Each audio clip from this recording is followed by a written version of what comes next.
once again. Thank you all for joining us. This is Mike Scala for Nuance, and we'll be speaking of the legal process that would be required to replace a presidential nominee at this stage and the timeline. In the meantime, I'd like to introduce our host. We've got Jay Carter, also known as Timid, the hip hop artist in the chair of BLM Tokyo. What's going on, Jay? Uh, Again, shaking off the early morning, slush. Um, Mhm. and then looking at this post by Neil deGrasse Tyson. Interesting Kind of a combination. dad, huh? Interesting combination. I wasn't ready for that. Okay. Kind of a dad joke. Where do bad rainbows go? Oh, To Prism. It's a light sentence, but it gives them time to reflect. okay. You see, if he had left it at Prism, it would have been very corny. But I think the other stuff makes it Right, it's passive. layered, right? Yeah. Yeah. It's like, yeah, you're compounding the level of corniness to the point where it's almost cool. Yeah. So I like the play there. The prism, the light sentence, reflect. I like all that. Shout Yeah. out to Neil. Someone get Neil on the phone. We need to talk to Neil. Okay. Hey, Yeah. we got to talk to everyone and anyone. All right. That's what we do Yeah. on. Of course, we also are joined by Sheba Abraham from the League of Women Voters. How are you, Sheba? I'm doing very well. I can't complain. Just finished my summer read for our Read the World, the interesting book.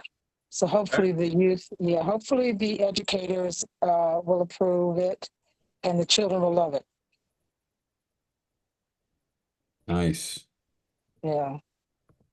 Very nice. I'm seeing the comments pile on this post I just put up a while ago about landlords asking for bank account access, not just bank record Oh cases. Yeah, I saw you post that. Crazy. yeah. Um, but you know what's crazy? As strict as that process is becoming, I am at the point where I have to renew my passport.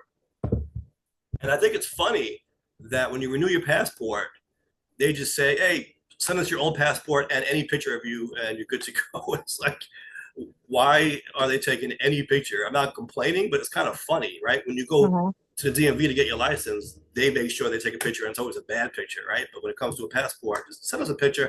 We're good. I'm kind of surprised that it's that lax, right? I mean, you are talking about a passport, a federal form of ID Yeah. to travel internationally. Right. Yeah. I have to that reminds me, I have to renew mine Yeah, I do too. for next Yeah. year. Yeah, when I went to Antigua, they pointed out that mine was going to expire in July, and I was told that Oh, July. This Yeah. month? Yeah. at this month. I went last month, Right. Mhm. and so I was told that sometimes they won't let you in. I don't know about Antigua, but maybe certain countries do it differently. If your passport is going to expire in 6 months, or the next few months, they won't let you in the country Right. at all. I Right. didn't know about that, right? That's something that maybe they should tell you when you get your passport. I don't know. It just says passport expires, July, whatever. So you think, okay, I can travel up to that date and be fine. But if they can tell Mhm. Right. you, no, you have to have a 6 month window. I mean, that's something that people should be aware of. Well, it's in case something happens, right? Right. You'd be like, for example, um, I know a guy when COVID first started, when the lockdown started happening and the borders started closing and whatnot, he was stuck in him and his family were stuck in Malaysia because they Mm, weren't Mhm. allowed to leave. Um, Mhm. and they were stuck there for like a month or two or something like that. So imagine if your passport expires in that time, right. now you're in a massive incident because you can't leave without a passport and you can't Mhm. re-enter the country without a passport. Mhm. And so, Can you yeah. go to the embassy in that country and try to get it straightened out? Get a new passport temporarily or something? I think you would have to do something like that. Yeah. Mhm. Yeah. So, yeah. Right. It makes sense during the pandemic, especially, right? When people had a quarantine and, things can happen. Right. Yeah. Right. Yeah. Yeah. Um, Yeah, mine. I think my passport right now expiring would be much more of a headache than yours expiring while you're Mm, there because I'm outside of the country. right, right. Yeah, Maybe there should be some kind of language on the passport that says must renew by this date, but can only be used up until this date or something like that. yeah. Maybe, maybe. I tell you, when I did renew my passport last time, I was out here, and what you have to do with it, which was kind of a little bit nerve-wracking. I mean, so I had to go to the embassy, and you have to leave your passport with them. And so for about a week, Mhm. I had no passport Right. here Mm-hmm. in this foreign country. So that it's a little bit nerve-wracking, even though I would assume there's a record of me leaving it with them and that type of thing. But just the fact that I didn't have one to carry around or to have on my, in my possession was a little crazy. Right. Mm. Right. And the same thing here Yeah, when you want to renew your passport, you have to mail in your previous yeah. passport. So in that period, in the meanwhile, you have no passport. Yeah, yeah. So, So yep, I got to get on that. yeah, yeah. Actually, tomorrow I got to go get new passport photos taken because they want those. It's just so Mm. fun. You can just send them. There's, from what I'm reading, there really is no requirement. They like just basically print out a picture of you on this size on glossy paper, and we'll do the rest. So that I can Mm. use any picture you want. It's kind of strange, isn't it? Yeah. Mm. What if people are photoshopping their passport pictures? They probably are Mm. Yeah. So making themselves look better. yeah, yeah. Well, Using what do AI. you think about the landlords wanting all that information? It's too much. But I the think thing is so this, too. some people feel like they have no choice, right? If they need an Yeah. apartment and all the landlords are asking for all the stuff, what are they going to do? Yeah, that's ridiculous. That landlords Yeah. are asking for access to their bank account. Are you kidding me? Right. Like, that's ridiculous. Now, I'm not saying all landlords are doing this or most doing this. This is someone who told me about this experience they had in a different state. It wasn't even New York, but it is something that I heard. And my experience in New York is that they're increasingly asking for more information. I was kind of surprised a few years ago when I was trying to get an apartment what they wanted, right? You Tax. mentioned, We have a friend of ours in Australia who commented saying tax returns, oh hell no. By now, that's standard here. Almost every time you ask for an apartment, they're going to want your tax returns. Yeah. get out of here. Tax Yeah. returns? Oh Yeah. yeah, that's Mm-hmm. par for the course, right? That's they're all asking for Yeah. that. And for the past W few years, two. also Yeah. not just the past year, usually like they want your yeah, That's ridiculous. it is. Yeah. But it's what they're And asking for. They yeah. want tax returns. They want pay stubs, which is a problem if you're Yes. self-employed. I have that issue. Yeah. I don't have pay stubs. I'm not an employee. I can show you invoices, but even those I have to redact because I have attorney-client confidences to maintain. So I can't really be showing you all my Mm. client information that's on there and what I'm doing with them. But I could show you the basic of here's an invoice, redact most of the informational sensitive data, but then put just maybe the amount that I'm getting so you can see that I have some money coming in. That's kind of the closest I can provide to a pay stub because I'm not on someone's salary Oh, payroll. yeah. That's So ridiculous. they wouldn't take that though. They wouldn't. The landlords I experienced wouldn't take that. They said no, we want a pay stub, and I'm like, well, I have it. I'm self-employed. So you're saying you just won't rent to someone who's self-employed? It's kind of crazy. Mm. That's ridiculous. That's And, completely insane. and I heard lines like, well, even if you have money in the bank, you can show me. How do I know you're not going to blow it all on crypto? We'd much rather have someone who has a steady paycheck. And I'm thinking, really, that seems kind of backwards. If you're living paycheck to paycheck, which many people are, Right. easily lose your job and not be able to pay. But if someone could show you that they work for themselves and they have a substantial amount of savings in the bank, that's worse. You wouldn't want someone with a lot of money. You want someone with no money who's paycheck to paycheck. People Right. lose their jobs probably Mm-hmm. more readily than they can blow all their money. Of course, you can if you're really irresponsible. You can blow it all in a second on crypto or whatever. But that's what you're banking on. You'd rather bet on the person's paycheck to paycheck than a person who has a business with a lot of money. It's kind of weird. And Mm.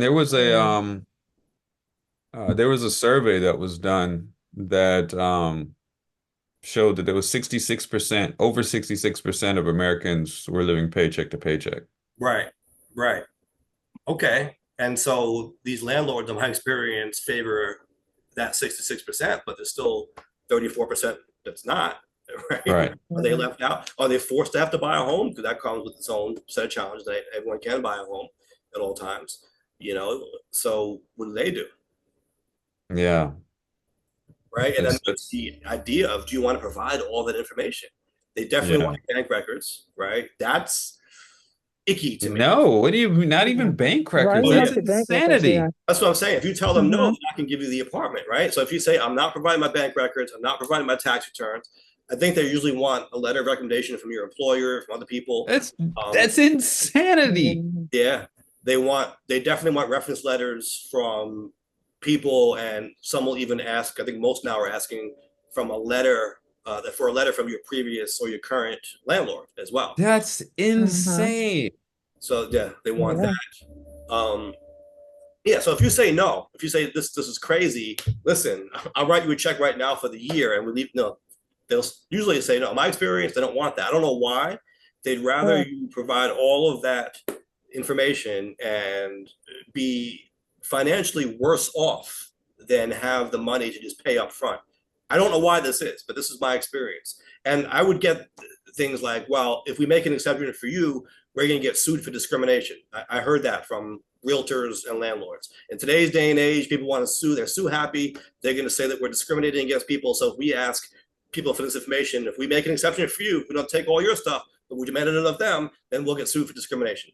You know, I heard that. Again, But I how also are heard they going to I know? can Well, blow your money isn't on that crypto. discriminatory that they wouldn't take your statements because they want a pay stub and Right. you're self-employed? Well, Like that's they're discriminatory. discriminating Yeah. against self-employed lawyers. Yes. Yeah. What they're saying is they're going to get sued for racial discrimination or something like that. But It's how is the person? How am I going to know what they get from you? Say it again. How am I going to know if they? How can I sue them if I don't know what records or what documents you give them? Who's going to sue them? Who's going to sue them? he might tell other people, oh yeah, yeah, I didn't need to provide it. I did this. And then they'll say, hey, wait a minute, they forced me to do it. Right. What? That's discrimination. Right. Right, but you're self-employed, so that's a totally different Yeah, that's category what that I you're was telling him. I saying. said, listen, I'm an attorney. This isn't Yeah, discrimination. I'm providing the records I'm able to right. provide. Yes, Jay, you're right. Technically, they're discriminating against me, although being a self-employed lawyer isn't a protected class where I'm going to file a lawsuit over, but it's not kind. It's certainly not right to do it to somebody. Well, what started all of this? That they wanted all this information. It sounds like they're running a business as opposed to Well, right.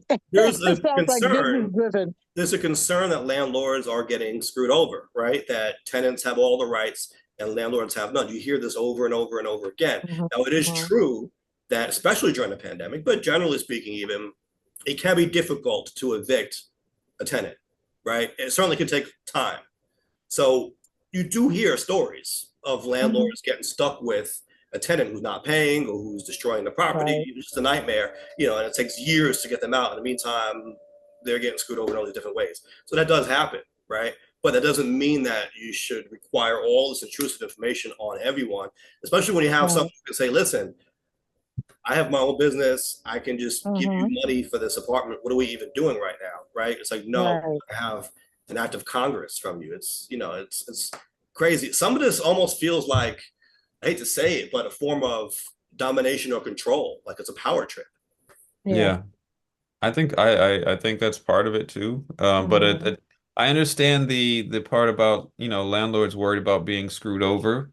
Right. Um, I mean, there were some things we did talk about before, like even the squatters thing, right? I guess it's in New York where people can just come in and be in your place and you have no contract with them, but since they were there, they're allowed to stay there and you have no real recourse but go to court.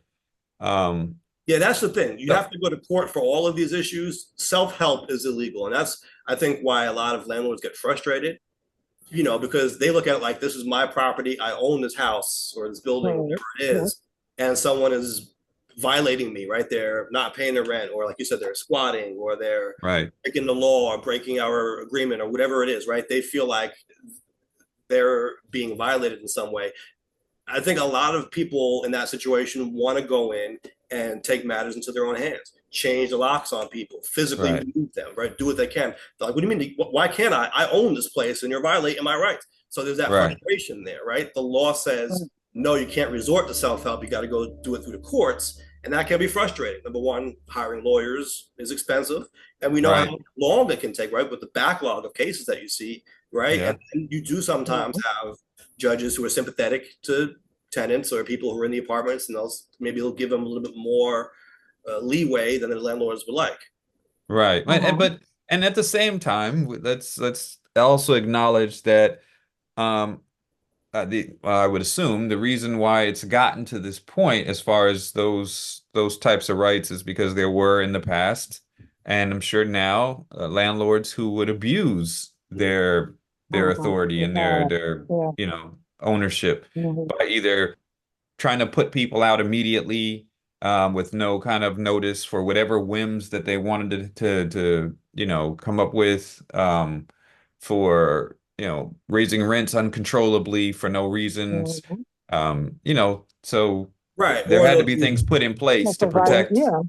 right. Because here's the providing the thing. basic necessary necessities, Right. Yeah. heat, Exactly hot right. So, water. and that's the thing. There's I guess, a tension from a legal perspective here between contract law and property rights, or human rights in this case, right? So on the one hand, you do have a contract if in the landlord tenant scenario, and the tenant and the landlord might feel like, well, if the tenant is violating the terms of that contract, then I should be able to kick them out and move on, get someone else in there or whatever. But on the other hand, you have to be sensitive to the idea that even though it's a contractual relationship and someone, yes, is paying for the privilege of living somewhere, it still is their home, right? Even though they're a tenant, they don't own it, it becomes their home. And so Right. you got to be careful when it comes to infringing on their ability to live. I mean, you don't want landlords to just throw someone out and make them homeless in a day's notice, right? Right. You give them time to get their stuff together, save up money, do what they got to do. You don't want Right. landlords shutting off hot water and electricity and subjecting people to really terrible, inhumane conditions. So, And it used to happen more often. Sure, absolutely. Yeah. Now So I think, here's a scenario, and just picture this. What would you do in this situation? Let's say your landlord wants you out for whatever reason, right? They want to move in their cousin, whatever. They want you out of the apartment they've been renting to. They say, we're giving you 30 days notice. Maybe you're on a month to month now, whatever the case is, but they're saying you got to move out within the next month. Well, what if you don't have savings? What if you don't have any money saved up? And at another apartment, we know how not only burdensome but expensive that can be. First month's rent, last month's rent, security deposit, living expense, all these different things. So you need several $1,000s at least saved up to do that. But if you're paycheck to paycheck, like you said, Jay, 66% of people are paycheck to paycheck. You don't have that kind of savings, and you still have to pay rent in the interim. I mean, what do you do? What are you supposed to do in that case to avoid being homeless? right. And I don't know the details, but wasn't there a case recently where the courts made it kind of illegal to be homeless? Illegal to they be did. homeless? The Supreme Court. Yeah. Yeah, I've been seeing that news pop around lately. They have. Are they saying that Like they have it puts you in a bad situation? back into a shelter and not be on the street? Is that what they're saying? But yeah, and you have to go to a shelter. You can't be homeless regardless if there is no shelter space or not. If there's no shelter space, it's still illegal to be. Yeah. Yeah, the Supreme Court said that cities can punish people for sleeping in public spaces. Right. Not Cities going can ban people can ban people from sleeping in public places. So right. But even if they're in the shelter, they're homeless. So you have to be careful with that. It's not making being homeless illegal. It's making it so that you can't sleep on the streets indefinitely. yeah, but punish people. That's quite ridiculous. Because But yeah, to your point, it's a what do you do in that? There's just nothing you can do. I mean, theoretically, I guess you would get your security deposit back, and hopefully that can help you for the next place. But who knows what the price that security deposit might have been from years ago, and it's not going to be sufficient to cover what the new security deposits are. Right. if you even get it back. Yeah, and then Right. still need your first month, last month's rent. Sometimes there are fees just to apply to an apartment now. I mean, there's a lot Yeah. that they're asking you for. It's ridiculous. Yeah. Yeah. And not only that, like you're saying, with the returning the security deposit, it depends on how the apartment was left. Hmm. You Sure. know, it's a Right. lot that Right. plays into it. Exactly. And sometimes because the landlord possesses it, they'll refuse to give it back to you. And then what you can Right. you can take them to court if you want to go do that, but that often requires again hiring a lawyer, going through the legal process. Most of the time, you're not going to get it back. If they say no, what do you know? Realistically, if you're the 66%, especially who live in paycheck to paycheck, doesn't have that kind of disposable income or time on their hands, you're going to lose that money. Yeah. Right. So it's crazy. It's crazy. So No, it is, something to be said. And I'm aware of the struggles on both sides too, right? I'm not trying to say there should be no landlords, screw them all. No, I think we just have to be sensitive to everyone's needs and, try not to overly burden anybody. right. Right. But it's really difficult. I mean, what do you do? And somebody was saying, well, tenants have so many rights now, it's really hard for them to deny you an apartment.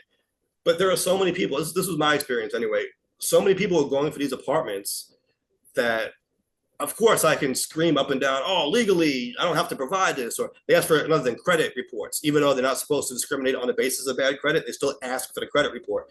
So sure, I can pick a fight on that and all these things. I'm going to give you all my information redacted, not give you any real information. And I can stomp my feet all I want. But what are they going to do? They're going to come back and say, thank you for applying. We decided to give the apartment to a different applicant. That's what they're going to say. Right. And then what are you Right. going to do about that? Right. And they're not going to tell Right. you specifically because we think you have bad credit or whatever. They're not going to do that. They're just going to say, we chose this person. And then in their mind, maybe it's, well, you show that you were difficult because we asked you for stuff. You wouldn't cooperate with us. So what kind of tenant are you going to be if you won't even give us simple paperwork that we're asking for? If we don't trust you, we don't like you now, we don't think that you're a good tenant. So Right. that's what's going to end up happening, right? And you do see people getting around the law, discriminating, doing all kinds of things they shouldn't do in the name of, oops, we gave it to somebody else. Right. Yeah. Yeah. Oh, So wow. yeah, it's something has to change on that front. It does. Yeah. Like I said, we got to draw the line somewhere. And someone was telling me it's illegal to ask for bank access. Well, if it is, show me, because everything that I saw suggested otherwise, that they can ask for it. You can say no, and then they can refuse the apartment. Yeah, I don't know if it would be illegal to ask, maybe illegal to mandate, but even then you have to, I guess, show.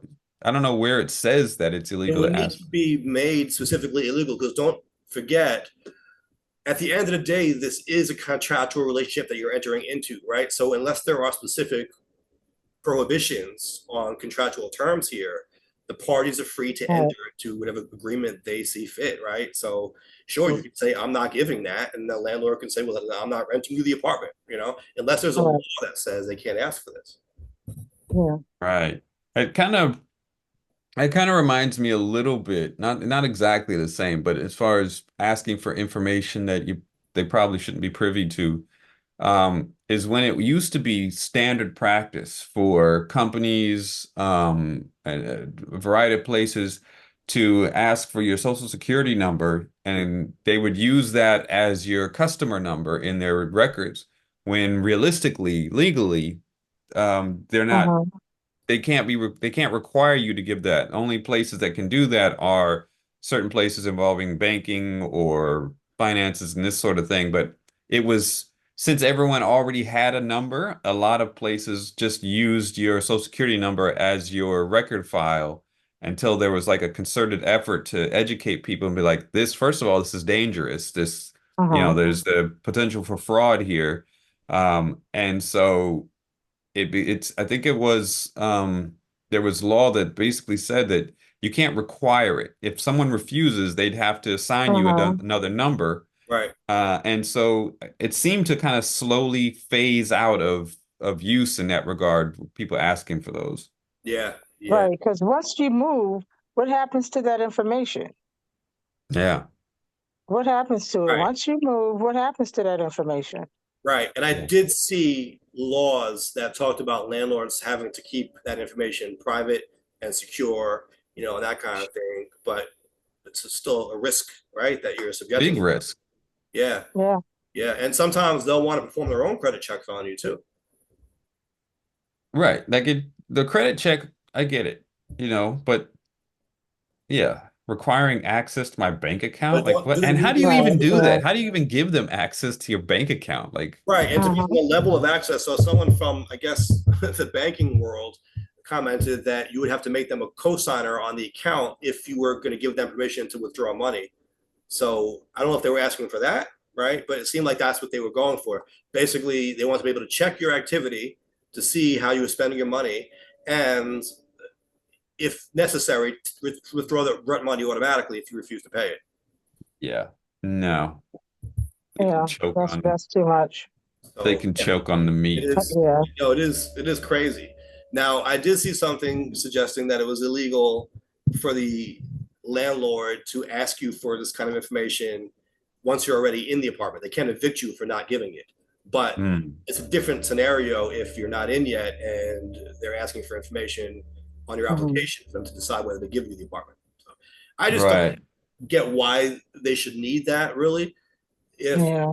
you can provide what they're asking for now, then you should be able to go forward from there. I get it. They're afraid maybe you'll have those 3 months rent now, but maybe next month or in a few months you'll stop paying or something. But if you're going to be able to look at my bank account, I mean, what are they really going to do? Let's say the person didn't have the money in their account. Hmm. The landlord can't take out money that's not there. So what do? They're going to try to evict you probably, but they would do that anyway if you weren't paying. It's like, why do they really need to see Right. your account? Right. Yeah. I guess it's just for the scenario of maybe number one, keeping an eye on you over the years to make sure that you're being good with your money, like you're responsible with your money, so they can try to evict you ahead of time if they see that you're no Yeah. longer Right. responsible. Or maybe in the event of you having the money but not giving it to them, and they want to be able to go in there and take it. But Yeah. it's like, come on, there needs to be some kind of trust, I think, or these relationships are never going to work. Yeah. Yeah. that, Yeah. that applies to interpersonal relationships, but also professional ones, right? Landlord, tenant, employer, Uh-huh. employee. You have to have some basic level of trust, or what do we do? Right. Yeah. So, So, uh, anyway, all right. Well, you ready to get into it? yes, let's get into this. I guess a segue here would be speaking of trust, because we're now speaking of the legal process that would be required to replace a presidential nominee at this stage. We should say a presumptive nominee because the candidates have not formally been nominated yet. And a big part of the argument here is, do you put your trust in the voters? Don't forget, primaries were contested, right? And so the voters did speak on both sides, Democratic side and the Republican side, and there are nominees, right? So if you were to replace them at this stage, you would, on a certain level, be undermining the will of the voters, Absolutely. right? Hmm. So, for those unaware, the president sent a letter to Congress saying that he is not going to step down, and he called for the calls for him to step down to end. And he raised that same point that we have to listen to the voters in the democratic process. We had primary, Right. and we now have our candidates. So the calls have not stopped, right? We can debate whether they should, whether we should even be having this conversation at this point. But I did want to explain a bit of the legal process that this would all entail, because I think some people are not clear about it. They think that you can just willy-nilly replace a candidate, and it's not quite that simple. Right. I think that's another point that's not being talked about a lot as well, the replacing the candidate, basically subverting the will of the people. Because like you said, these were contested Yeah, primaries. People voted and Hmm. overwhelmingly voted yeah. for Yeah. Biden. I think we talked about one. It was like 78% or something like that in one race. Not only that, but even when he wasn't on the ballot in the state, Right. Right. they wrote him in, and he won overwhelmingly. Hmm. Yeah, and he just dominated. So I think that's not talked about enough. Um, his concerns about his health and his capacity, I think are valid, but at this stage, replacing him would be a disaster. Um, and he's got a team around him. It's not just him. Like I think I saw Mhm. someone post something before, or remember when you're voting, you're not just voting for a person, you're voting for a whole administration as well. And this administration has a good track record, right? They are getting the job done. I mean, a lot of things that they're doing is really good. So this is just a distraction talking about, replacing the candidate and this and that. And really it's a failure on the part of Democrats and liberals to even uh have this discussion in the Right. public at this point. So Mhm. yeah, wow. So yeah, so a few different points on that. Number one, I think you hit it on the head. So much of this divide that we're seeing now over Biden, I think, is really about the Democratic Party being divided. And there are people in the Mhm. party who didn't like him in the first place and who are almost gleeful now at this idea that he could be too old and too feeble to beat Trump. And it's kind of disgusting in the sense that these are self-described Democrats or liberal voters who, Mhm. right, say that they wouldn't want another Trump term, but they kind of do because it Right. gives them satisfaction in thinking that Biden wasn't strong enough to get it done. I think a lot of these voters are the ones who wanted Bernie to be the nominee and Mhm. didn't get that, right? And so what Right. happened when Biden ran in 2020? All of them said he can't win, he can't beat Trump, he's too old. Even though Bernie's up there, I don't know why they picked on Biden's age, but nonetheless, they would say he's too old and feeble to do it, and really too moderate for them, whatever the case may be. But when he won, as much as they were happy, I think, to see Trump lose, I think a lot of them are still kind of bitter about the fact that it was Biden who beat Trump and not Bernie. And so the refrain immediately became, well, he can't do it again. I bet you he can't do it twice. Just wait. And so it's like they're giggling now with this idea that Mhm. he could possibly lose. And they're really feeding this. And I really think that's the major driving point behind the numbers being what they are, behind the conversation being what it is. It's the Democratic Party being divided. We talk about the Republicans, they have their quabbles, whatever. They come home, they rally behind their candidate at the end of the day, right?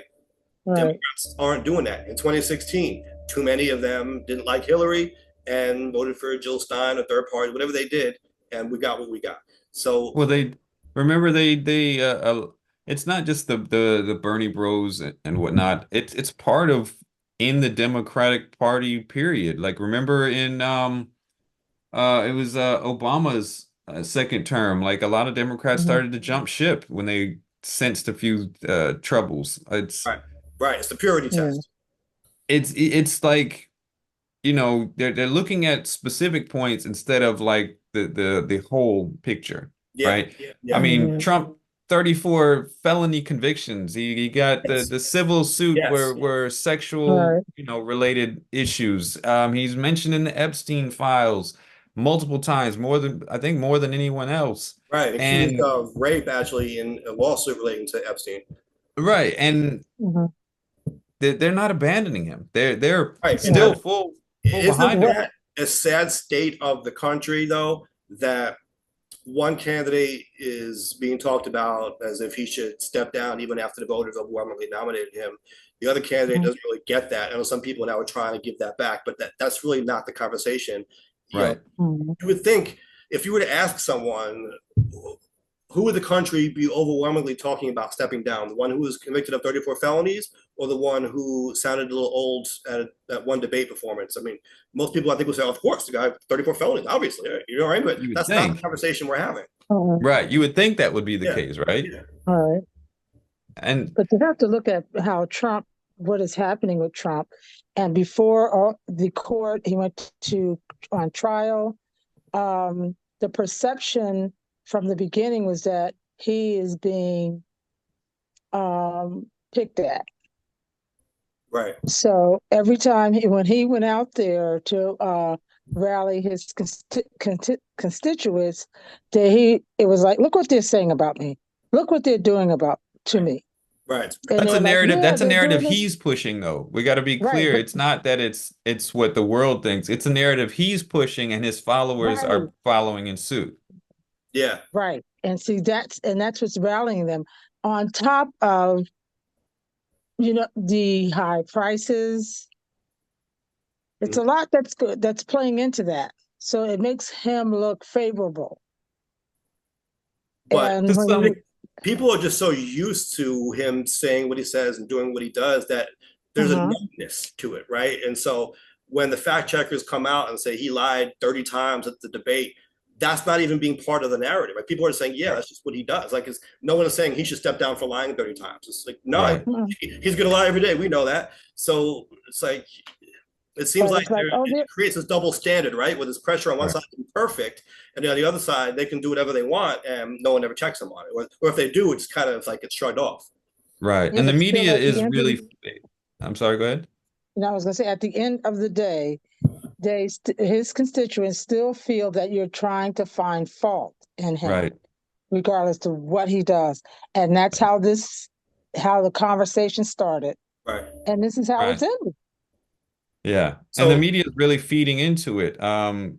There was that piece in the New York Times calling for Biden to step down, and people are like, wait a minute, they never wrote a piece calling for the person with 34 felonies to step down for the good of the country. Like, it's like even the media that's either supposed to be middle of the road or so-called liberal or whatnot, they're feeding into this frenzy for shock value, for clicks, for right. Uh-huh. For the horse, um sake of the horse race, they want to make it sensationalism, etc. exciting. Huh? Yeah, yeah, Yeah. yeah. You're right, and it's Right. doing a great disservice to the country. Another Yes, thing absolutely.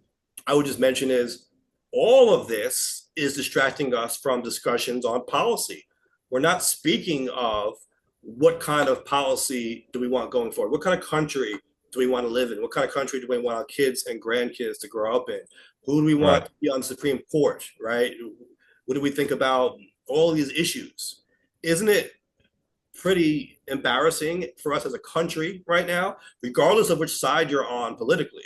Just this idea that no one is even having a debate at the moment on policy. It's all about Yeah. personality. And I mean, it's just crazy to me. If you're a voter, let's say you're a middle of the road voter, you're going to change your mind, from one candidate to the other based on their speech pattern, or if you think they have more energy than the other, and just completely disregard the fact that they're often diametrically opposed on major policy points. I mean, shouldn't that be a little bit more important to you? Right, Well, yeah, absolutely. I yeah, mean, it should, yeah. Mhm. I think it's entering the conversation a little bit, but and that's with this interest now in Project 2025. It's starting, some of it is creeping in, but we got to remember this is with Trump. He's never given any sort of policy. Even in his first Yeah. election, he never specified any policy the whole time and still skated through. So, Right. It's a personality. It's not about policy. right, Yeah. Yeah, but But the thing is this, but and you have a track record of 4 years. So it's not like some right, grand mystery. What's he going to try to do when in office? I mean, he's, for example, bragging about overturning Roe v. Wade. That's a major point of contention. That should weigh on your mind, I would think, a little bit more yes, than the age of the candidates and how they walk down the steps. right, right. yeah, So, all right, but I think we got a little bit off track. I mean, I did want to have that discussion, but the main point of this is to talk about the legal process because that is the conversation. So, while that conversation is going on in the country, I do want to talk about legally what would have to happen and what the deadlines are. It's a lot sooner than people think, right? Now, I know most people understand that the conventions haven't happened yet, and so officially there's no nominee on either side. That's why we say presumptive nominee. Both of mm, them have enough delegates that they've amassed through the primary process to win the nomination, right? They're each going to win their nomination right now, but it hasn't been made official. And so, yes, legally speaking, we don't have a nominee of either party. So legally, it is possible, right, within the realm of possibility to replace the candidates. But how would that happen, right? So there's actually a wrinkle thrown in this. Normally, it legally, formally is written in stone, right? It's decided concretely at the conventions. This year, a little bit different perhaps because of a new law in Ohio. Now, Ohio is requiring their ballot to be finalized by August. Let me pull up this date here. It's the beginning of August. I believe it's August 7th. You have that up, Jay? I know I had it in this article. Or Ohio's ballot deadline. Yes, I hear it. Here, August 7th. Okay, so the Democratic convention is scheduled for August 19th through the 22nd. And so this idea that they're going to go to the convention and the delegates are going to possibly nominate somebody else, well, they really can't do that unless they're just going to bypass Ohio, because they have to formally make their nomination prior to August 7th in order to have their nominee in place for that Ohio deadline. And so what they're talking about doing now is having a virtual convention prior to August 7th to be able to nominate somebody. They're saying that it's going to be in July, this month, possibly the last week of the month, or maybe even before that, where the delegates are going to meet virtually to make the formal nomination so that they can have that decision in time for the Ohio deadline. Because if they don't do that, then their nominee won't be on the ballot in Ohio. We know Ohio has historically been a swing state that decides the elections. More recently, it's leaning red, right? It's leaning more Republican presidential races. And so it is likely going to be a Trump state, probably.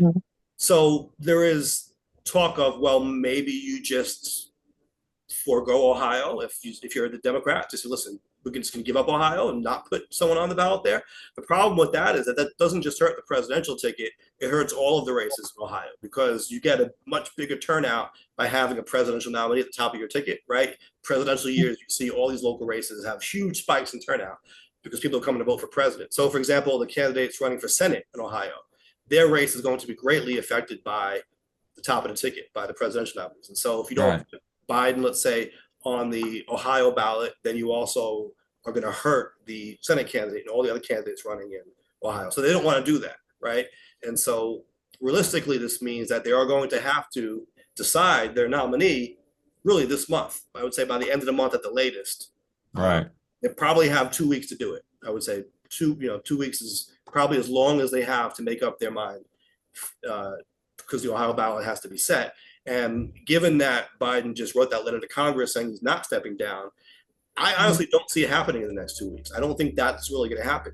There's the talk of, okay, well, what if he doesn't voluntarily step down? What if he's defiant and he says, I'm going to run, but the party wants to replace him anyway?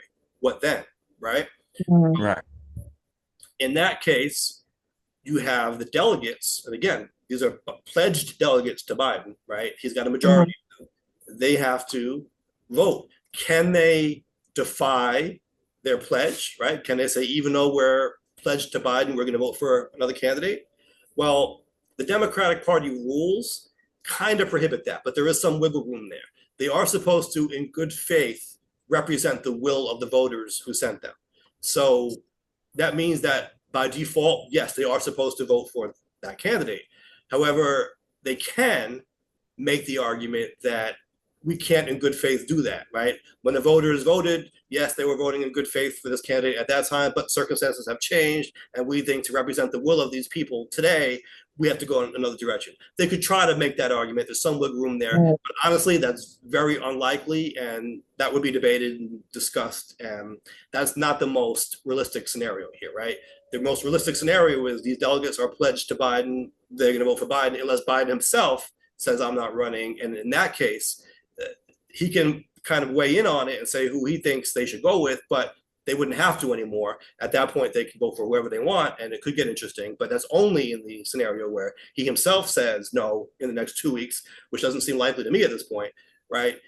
If he is still in, realistically speaking, though not technically impossible, it seems way out the realm of likely that he will be replaced.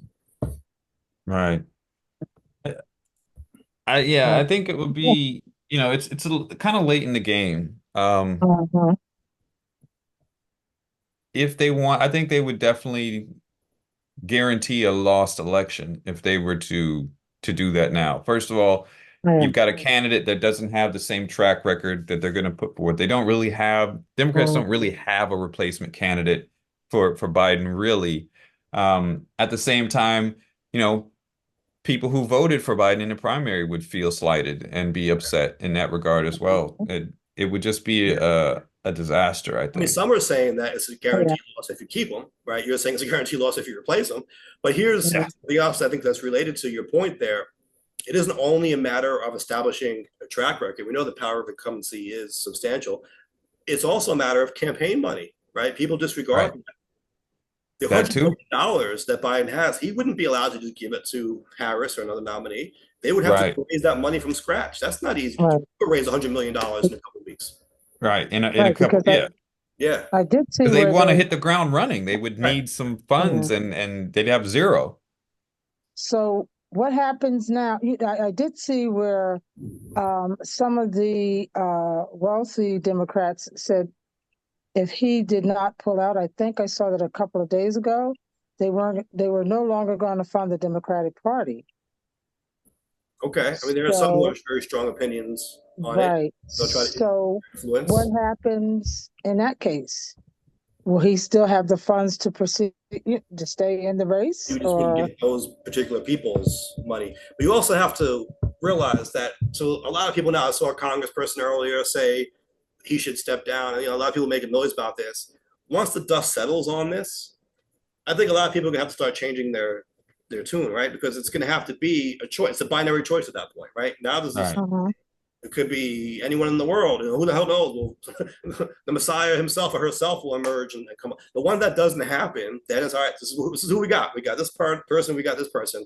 Who are you with, right? And I think the dialogue you have to change at that point. Yeah, I think we're at that point though. It's basically been a binary choice since the end of the primaries. Like there's, I know people are like, well, RFK, but he's got no shot. Cornel West is not even a thought. Jill Stein, as much as I like, what there's a lot of stuff she says, she's got no chance. Right. It's a binary choice, regardless, of what happened. So now, some people are asking about the superdelegates. Remember the whole conversation about superdelegates to the convention? These are delegates who aren't pledged to any particular candidate. They can go in and just whatever. So people say, well, what about them? Can they tip the scale? There were actually reforms made to the DNC rules, right? Democratic Party rules, where superdelegates now don't have any say unless there is no majority, unless no candidate has a majority of pledged delegates, right? So they basically only come in to be tiebreakers at this point. If a candidate, and Biden has, I think, over 90% of the pledged delegates. So if a candidate has a majority of those, superdelegates can't do anything. Of course, if Biden were to say, I'm no longer running, then those superdelegates and all the delegates can come in and do it whatever they wish. But if that doesn't happen, right, if he holds on to his pledged delegates, there really isn't a path forward to replace him. Like I said, only wiggle room is if some of those delegates stand up. But do you really think more than half of them are going to do that? Half of his pledged delegates are going to stand up and say, even though the party rules say you have to in good faith represent the will of the voters, we're saying that in this scenario, the will of the voters in our states has changed. Right. And, to the point where we're no longer going to stick by the person we were elected to support here. I think you might have a couple people doing that. I don't see most of them taking that route. Yeah. Even if they tried that, I think that would open the door to discussion and debate as to whether that's even allowed. Right? Yeah. So, like I said, I really think it's a bit of a pipe dream, but you're seeing people on social media, right, say, oh, it's definitely going to be Harris. No, it's definitely going to be Newsom. It's definitely going to be Gretchen, right? Whatever. Listen, anything is possible. I laid it out. It is possible, but number one, they only have a couple of weeks to do it at this point. And number two, unless he himself, Biden, says no, it just doesn't seem very likely. It really seems more like a fantasy than people are thinking it is. I think most people out there are thinking it's a very realistic shot. And I think it's that. You know what I mean? If you look at the law and the process, the rules here, right? What do you have to do? It's not quite as easy and done as readily as you might think. Right. Yeah.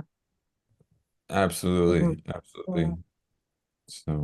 So, yeah, I think people are going to have a conversation about policy. It's really what this has Right. to be. You know, what kind of country do you want? And a lot of people are on one side or the other, but that's what we got. You know what I mean? We have Uh-huh. candidates who are both up there in age and have their Uh-huh. flaws in different areas, but they both represent, I think, a very different vision. And so it's going to come down to the vision. And Jay, I think you also have a good point when you say the dust has settled maybe in some ways on this, because if you look at the numbers, they're starting to stabilize a little bit more, right? I think Mm. right after that debate, you saw kind of a panic, Right. right? And some shifts happen right away. Uh-huh. Now it seems like they're starting to stabilize. I saw an article earlier that said the dynamics of the race are basically back to where they were before the debate. As of today, I believe Biden just retook the lead in Wisconsin in the polling averages, and so Mhm. whatever Yeah. kind of shock happened after that debate, it seems to have subsided. And a few months is an eternity in politics, right? A lot will happen Right. in the country between now and Mhm. November. A lot. For example, someone didn't quite believe this was going to have an effect, but any little thing don't forget, this race is very close, right? And so any little thing can have a major impact. A big one could be a ceasefire in Gaza. Mhm. Because again, a lot of people are anti-Biden because of what's going on there. They think he's too Uh-huh. strong on Israel or whatever. And so if you were to get that ceasefire, that can move the needle, right? And even if it moves by a couple of points, that makes a big difference in some of these states. And so any little thing that happens globally or in the US can drastically shape the dynamics going forward. Right. Mhm. And on top of that, there is another debate scheduled. Right. Um, Right. Yeah. you There. know, Biden's got a lot on his shoulders for that debate. If he comes with the same type of performance, I think it's going to renew some of these calls again. Right. But he's going to really have to show improve between now and the convention to allay some of these fears. Right. Because they're still saying that he should not pursue, that he should just drop out of the race. I've seen Isn't that it kind as of, early today. You aren't know that Democrats shooting he, themselves in the foot by saying that though? Because what happens when the pipe dream doesn't come true and he doesn't? Now all these Democrats, where are they left? What are they going to say? Oh, Mm, yeah. we misspoke. We back Uh-huh. then we thought he should, but now we think he should stay. I mean, they can't keep saying it. At a certain point, he's the nominee, right? Are they going to go right. with the nominee or Uh-huh. not? What are they going to do? I mean, it almost seems self-defeating to be putting that out there. Right, exactly. They're Yeah. basically working against what they want the outcome they want to happen, and that's to Uh-huh. keep the office, Right, and make sure that Trump and Project 2025 never come to fruition. You're gonna have to weigh these options. Look at what you're dealing with, and stop working against this situation. I think in many ways, though, at the same time there were all these calls for him to step down, it also seemed to have galvanized a lot of not Republicans, Democrats to rally to Biden as well to say, right, look, we've got more pressing things to deal with here. Yeah, he had a bad night, but look at Uh-huh. what we're faced with here. We're faced with this corrupt Supreme Court. We're faced with the Project 2025 ideology. We're faced with an opponent that's got 34 felony convictions. What do we want for the country? And this is where we're going to go with. So in some cases, it has been a little bit of a rallying cry for Biden. right. And just came out, what, within the last hour, the White House doctor finally spoke in regards to his visits to the White House, because people have been speculating, because he'd Uh-huh. went there several times, and just confirmed that there was, Biden had no sort of Parkinson's evidence or any of that. I didn't even know that they thought he had Parkinson's. Apparently, he was checked for Well, Parkinson's apparently from the time the the Yeah. Parkinson's the specialist had visited the White House 8 times in 8 months, and so there'd been this looming type of speculation, but within the last hour, it came out. This guy came out and released a letter giving reasons why he was there and confirmed that Mhm. there was no, he has no Parkinson's stuff. Right. So, all right. Well, we'll have to keep an eye on it. And like I said, really in Yeah. a few weeks, we're gonna know. This isn't like, oh, we're gonna keep convincing him for the next 3 months. It's, that's not a thing. This process All is right. finalized. So Yeah. Yes. to be Quite continued. interesting. To Yeah. be continued. Yes, this is the craziest to be continued around.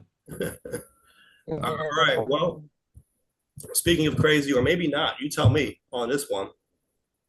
We've got some new rules coming down in New York City about garbage bins. It's Now, garbage, son. It's garbage. I actually wanted to circle back to something we had spoken of a while ago. We talked about the rat problem in New York City and how during Yeah, COVID, stop snitching. they put out these outdoor dining structures, right? And I know Shiba was asking if there was an increase in rats during that time. And there was, right? Data did show that during the pandemic, you did see more rats. Some are attributing it to the outdoor dining structures, but I think we need to really point out that correlation is not necessarily causation, right? Mhm. Because yes, you did see a spike in rats during COVID, but that doesn't necessarily mean is due to the outdoor dining. That could be a factor, certainly. But Right.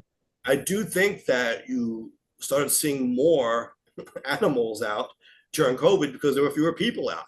Same thing happened with shark sightings in the water. They said, yes, that went up, and the sharks started going closer to the shore during COVID, Mhm. probably because there were fewer boats out. And so they felt safer coming in, right? And so I wouldn't be surprised if the spike in the rat population or the rats that we're seeing out has something to do with fewer people in general out on the streets, right? Maybe when there are more people around, the rats don't come out as much. But some people, of course, said it was outdoor dining. Could be a number of factors, right? Just wanted to make that point that just because there was a spike doesn't mean that's the reason, right? You could point to anything that happened during COVID and say, oh, it must be because any of these things is because social distancing. Rats, we have more rats because social. You know what I mean? Like it could be a number of things. You can't just say because one thing happened and something else happened. That's the reason why they both happen. So I wanted to point that out. Now we're talking about again, in a way, to address the rat problem, this new rule that landlords are going to have to purchase bins from New York City. And this isn't going to apply to all landlords, but it's specific landlords, it's small landlords. I believe that if they have under 10 units, yes, owners of buildings with fewer than 10 units, they're going to have until November 12th of this year to start putting trash out in bins. So they won't be able to just put garbage bags on the street anymore. They're going to have to be in Mhm. bins. They can use any container as long as it doesn't exceed 55 gallons and has a lid that's tight fitting, right? That's what's Mhm. going to go into effect come November 12th. However, in June of 2026, these property owners will have to buy a standardized bin from the city, and the bin is costing about $51 after taxes and fees. So my question is, why are we requiring landlords to purchase these particular bins from the city when they can have their own that are probably just as good? Is it a money grab? Um, I think maybe it's maybe a way for confirmation, but it could be a money grab too. Mhm. Because again, like you said, like if these landlords purchased something that wasn't a city one, and verified that it was up to standards, Mhm. then it should be fine. Maybe it's just a way for the city to get a little bit of extra cash. Right. I think so because according to this article, um, if they don't, if they ignore the requirements, they're hit with a $50 fine. They'll be hit with a $100 fine for the second violation and $200 if they're caught breaking the rule 3 or whatever rule 3 is. What would rule 3 be? Are they different rules? Like the first, 3 times? What do you see yeah, with three? according to the Gothamist. Like find that rule three, it says? No, three more times. No, 3 or more. Oh, okay, 3 or more times. Sorry. Breaking the rule 3 or more times. I apologize for that. But what happened to the, I thought they had a rat czar. Was that what the rat czar came up with? Maybe it was part of their recommendations. Yeah. I mean, I know they started changing some of the rules about the time you can put garbage out, right? Everyone would always leave the garbage out overnight. Many people still do, right? But now they started saying, no, we're coming between this time and this time, only bring it out then, so you're not leaving it out on the street all night. All these different things to try to address the problem. Now And they're saying sealable bins, and I get it, right? But that makes sense. to me, they can simply say you have to put your garbage out in a sealable bin. Why does it have to be a city sanctioned one? Yeah, If people aren't going to have good enough right. bins, or are they just making you buy it? I mean, like you said, Sheba, what if they have a really great bin, but it doesn't have the city sticker on it, or it doesn't have the right serial number? I guess not Yeah. officially the city's bin. Now there's an excuse to start finding you, right? And now they can get Right. money out of you. So Because I don't really like that. so different from what makes it so different from any other bin? Right, right. Right. And my question, this is only applies to small landlords. What about the bigger ones?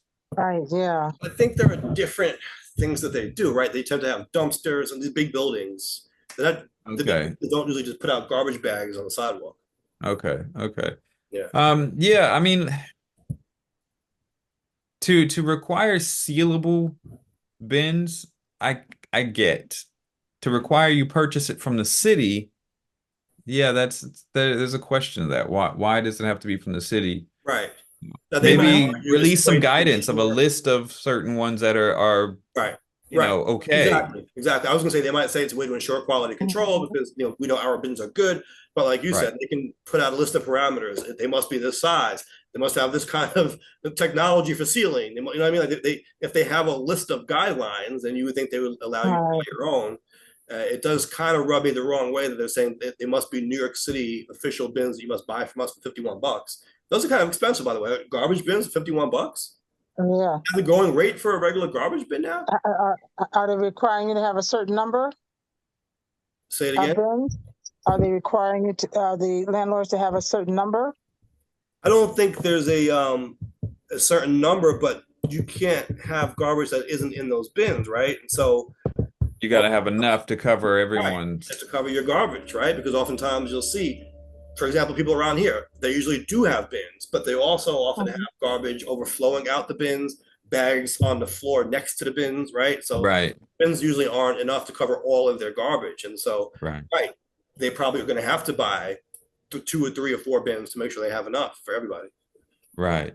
And they're gonna have to make sure that the tenants aren't putting them on this next to the bin, that they're not actually putting it in. You know, they have to make sure Right. that this doesn't happen. Right, because the And landlord can be fined. yeah, Are they, can the, so the rats, they can't eat through these bins? See, it's what probably happened to not. but if you get these, have you seen the super rats in New York City? I mean, it was Well, those Maybe that's why gigantic they're ones. Right. maybe I that's mean, why they require this official one. I think part of the idea is they won't be attracted to it if it's sealed, right? Not as much. I mean, maybe still a little bit, but it'll cut down on that attractiveness factor if all the garbage is sealed in these bins and not just out in bags on the street. Right. so I don't know. Because I've seen those super rats in New York. I don't know. I hope it works. I'll say that. I hope Yeah. that Well, I know works. Yeah. Mayor Adams made a point about the mint garbage bags. He said under de Blasio, they tried coming out with these mint garbage bags that are supposed to deter the rats, and the rats were not deterred. Right. They fit right through those mint bags. So That's- Mint? Right, Were they yeah, flavored? it was mint scented because I guess rats were not supposed to like that kind of scent or something like that. But he said, Uh-huh. I guess the garbage scent was a lot stronger than the mint scent, so that attracted them much more than the mint scent repelled them.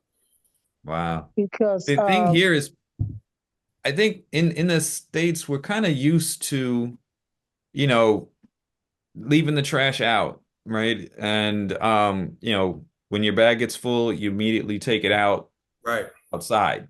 Um, Here, people keep the trash in the house and only take it out until on the days that the trash is going to be picked up or the night before. That's the only time. Mhm. So it doesn't sit out all, all week or anything like that. And there are for each area there are specific bags that you buy for them. They're not from this, I don't know if they're from the city, but they're in the grocery stores and they're in the convenience stores. And they're probably, I think they're probably sanctioned by the city or something, but they're just regular plastic bags. But Mhm. you have to put your trash out in these specific bags. Um, it's funny because there's a lot of recycling efforts. Mhm. And so it's not just all one bag and you just drop it out, right? So like there's burnable garbage that's picked up on a certain day. Then there's non-burnable that's picked up on others. Plastics that's certain days. So there's a schedule for these things. And it's kind of, yeah.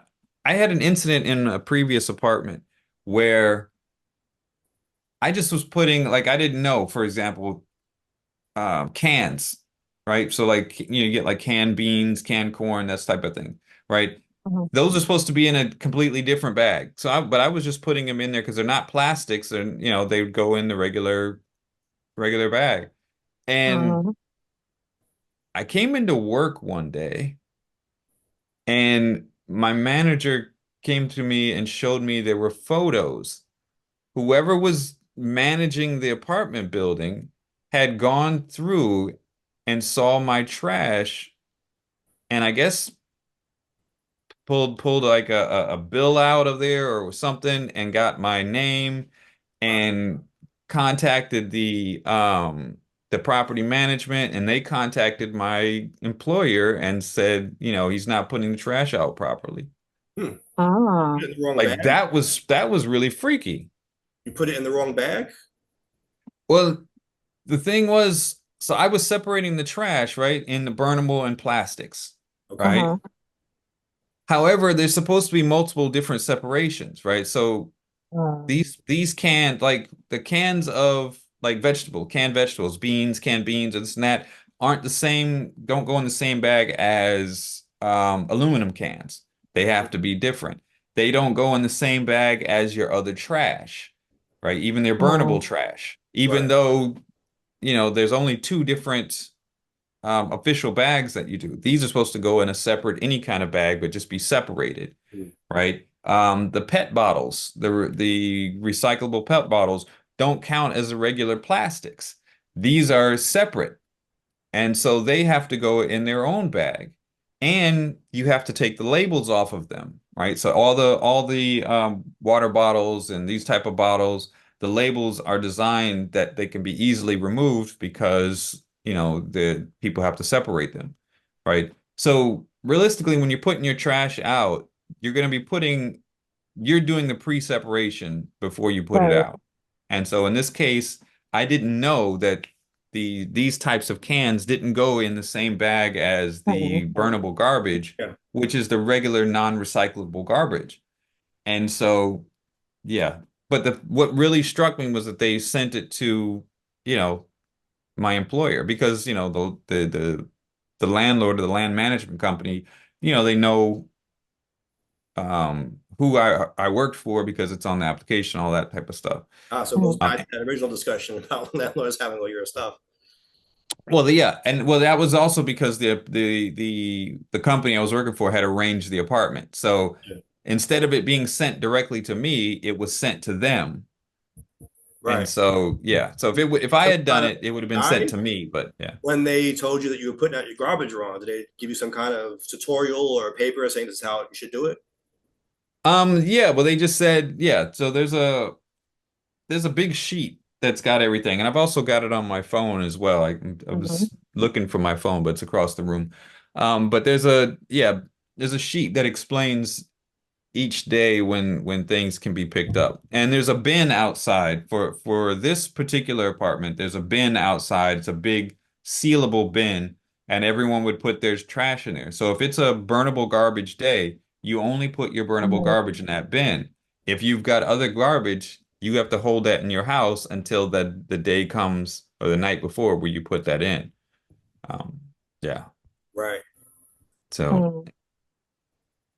All right. it's a Well, little complex system, but you get used to it. yeah, I guess what I was Yeah. gonna say, all these things sound different or strange, foreign to us, but we get used to it, right? If they start doing this Right. in New York, people are gonna be used to, I guess, buying the bins from the city and doing what they gotta do. Yeah. And the Mhm. trade-off, like you won't go in Tokyo, right, and see big mountains of garbage like you would see when you go into Manhattan and you see it. Mhm. And that used to really strike me walking through Manhattan. I think I saw it the worst going through Chinatown. It'd Yeah, just be like this big mound that like covers the sidewalk. You'd have to right. actually And literally I feel walk like around it. Mhm. in Manhattan, that's mostly from restaurants and businesses. I think more than Right. individual people. Right. Maybe in some Yeah. of these big Right. buildings, they're all putting it. But again, I do think in the big buildings, usually they have another type of system. They have like a dumpster that comes and collects it or something. I don't know if they're just putting all the Right. food out in bags, right? I feel like that's Right. mostly from the businesses. I Well, agree. I that's think it good. is. I think it's like a lot of restaurants and Yeah. and things like Mm. that. And I'm wondering if is there any sort of requirement or Right. regulation that addresses that instead of addresses Mhm. the small landlords with people Right. that might have one or two bags versus these trash mountains that are on the street. Mhm. Right, right. Because this, Yeah. according to the sanitation commissioner, will apply to 95% of the city's residential buildings. I'm not Hmm. seeing that there's anything here about commercial. Yeah, I wonder Mhm. why. That definitely needs to happen. But there are Because rules on that, though. They're not supposed to just put mounds of trash bags out there. Right? Maybe need better enforcement on that. I don't think that that's Right, Mhm. currently allowed. right. So, So, but I mean, it's obvious, it's clear something needs to be done, and this seems to be one idea. I mean, I would assume if you're a landlord and you have to buy these right. from the city, you can write them off on your taxes, so it's not going to be that much of a bigger expense. It's a write-off. or they're going to Um, increase people's rent to pay for it. Yeah. Right. they might try to do something like that, but yeah, hopefully it works though. I mean, hopefully it works. For what it's worth, the mayor Mm. is saying that the rat problem is better off now than it was when he took office. So I do think that, again, causation versus correlation, right? I think some of that probably is attributable to the pandemic no longer being, Right. and more people being Mhm. out, and so things are going back to normal. So Mhm. it makes sense the rat population is going to be what it was pre-COVID. I think that's Right. Right. right. But this is Because what politics, about the and the mayor will parks? take credit for it. What about the parks? And are they going to put those in the parks This where is the people can residential. still leave? Yeah, This is this is But not residential. just yeah, but if you're calling, if you're saying you're controlling rats, it doesn't. Why are you targeting just the residential and not the parks? Well, to be The fair, park. doing this doesn't preclude other things from getting done. You mentioned there's a rat czar. I'm sure they're looking into all Right. these things, right? But That's what I was gonna say. this is something that they're saying is an issue. Right. This And could be Yeah, just but the it's first salvo in their it's plan of attack. yeah, right. yeah. So So we had a poll question we wanted to put out on this, we whether did people have a poll question. Go agree for it. with this particular policy. So the poll question of the week is: do you believe New York City landlords should be required to buy and use sealable garbage bins from the city to address the rat problem? Yeah. And speaking of polls, we had a poll last week, right? We did have a poll last week. We had a poll last week we were asking about the Supreme Court's decision on presidential immunity. And the question that we put out there was, do you agree with the Supreme Court decision on presidential immunity? And we got a sizable number of votes on this. And 2% said yes, 98% said no. It's pretty decisive. Uh, Okay. I'd say pretty decisive. Some of the comments, um, yeah. Some of the comments, yeah. This is the kind of stuff that will end the republic. Full stop. Anyone even remotely attached to this kind of judicial stupidity needs to be dismissed from the bench at once. Do not pass go. Go directly to jail. Um, and another person says this decision is written so vague that the only ones who can interpret it will be the Supreme Court. So you can bet that Trump and other Republicans will be the only one to get a pass on criminal actions. For every Democratic president, the court will rule they don't have immunity.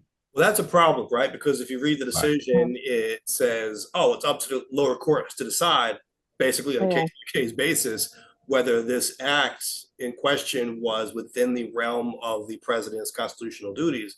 Well, a lower court can decide whatever it wants, but without that clear guidance, without parameters from the Supreme Court defining what is and what isn't, whatever the lower court decides can get appeals, right? And it can end up back in the Supreme Court. And then the Supreme Court can say, oh, yeah, we said it was you guys to decide, but you decided it wrong, right?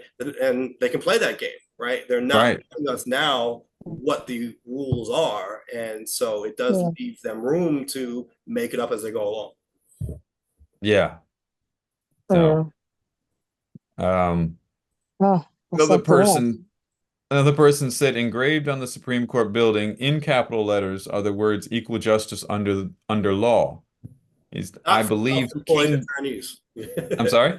Not for self-employed attorneys, apparently. Go on. He says, I believe King Biden should instruct a plasterer to fill the letters and get an artist to blend the surface so that it can seem as if the founding fathers never had a problem with monarchy. Could you imagine? He comes out and says, that actually would be kind of funny, although, I don't know, people like to spin everything so much nowadays that I don't know if it would backfire, but imagine to make fun of this decision, he came out dressed like an actual king and said, I guess we have a monarchy now. Right? Stole a throne. That would be it would be funny, but it would definitely be spun. But put a throne in the Oval Office. People would spin it as he's not mocking the decision, he's actually assuming powers as king. Right. Well, the people who would want, they're definitely the conservatives, especially the hardcore MAGA folks. See, we told you. Look. It's like you don't get sarcasm, do you? Instead of hail to the chief, you should come out to God Save the King. Right. So pretty decisive response here, 98%. It is decisive because we see our poll is usually fairly evenly split. And sometimes we're surprised at how split it is. We're like, wow, we didn't think 40% would say this. But now you're talking 98% versus 2. That's overwhelming. Yeah. That's yeah. So yeah, that's what it is. By that. I thought they would say that, but I didn't think it would be that decisive.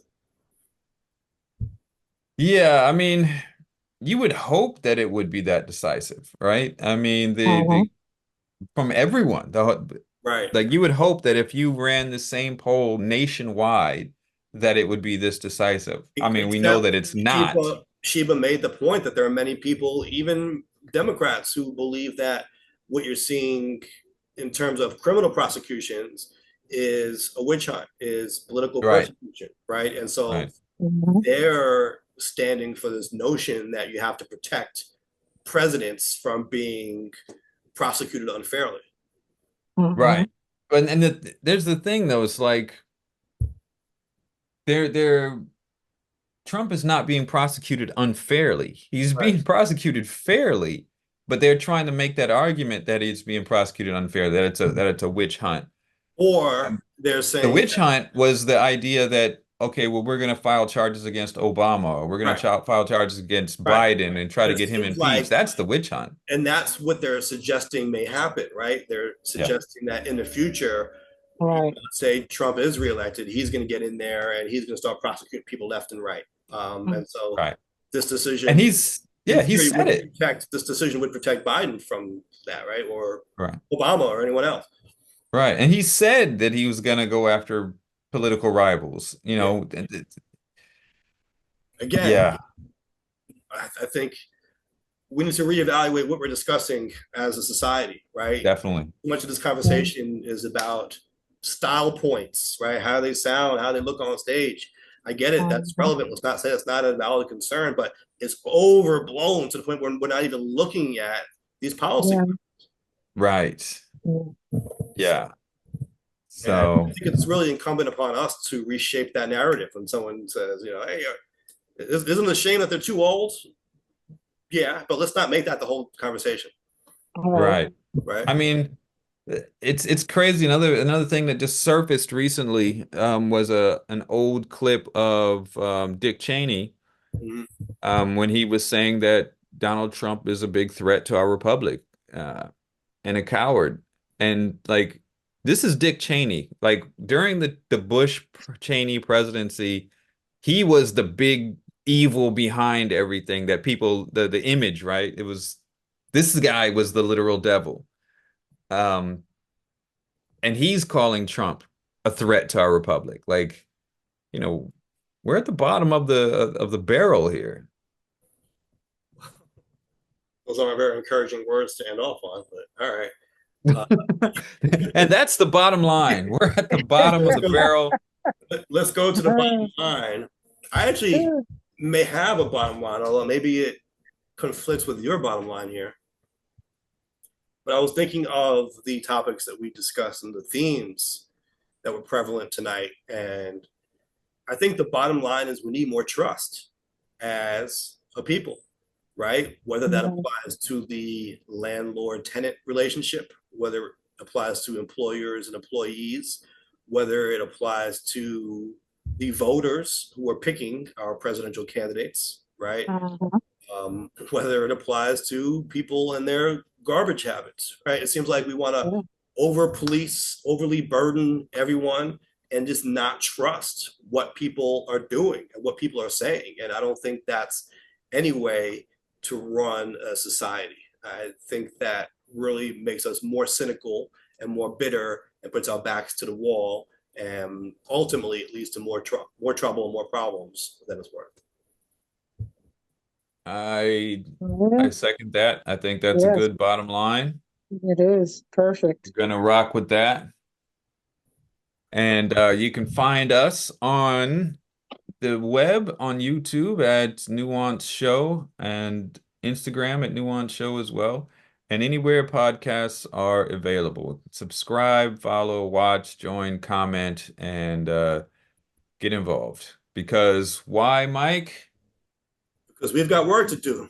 We'll Yeah. catch you next time. Thank you all for tuning in.